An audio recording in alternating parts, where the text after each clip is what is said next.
All right, y'all been asking for it, so here you have her.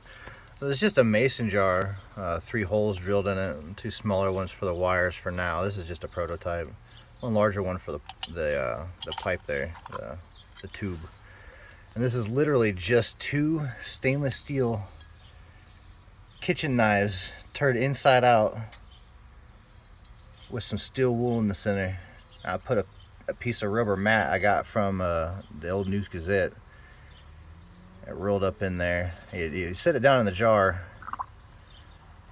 with water and baking soda. It's generally 1 tablespoon of baking soda for this jar, and that tube runs over into another jar with a tube that runs down below the water line, and then above that is another tube just towards the top of the cap, and that's what leads over to your motor or your intake or wherever you're sending your fuel.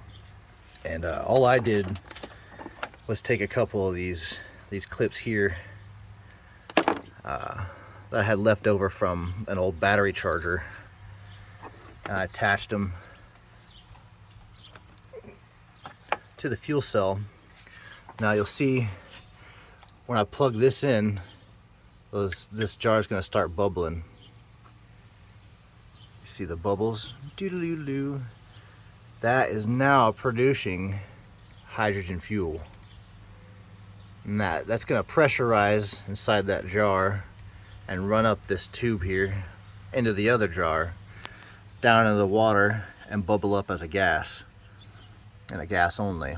It'll be intaked through the motor's air intake. Pretty neat, y'all. It was a little fun project. I hope y'all appreciate it. If you got any more questions, hit me up. I'll make another video if I need to. See y'all.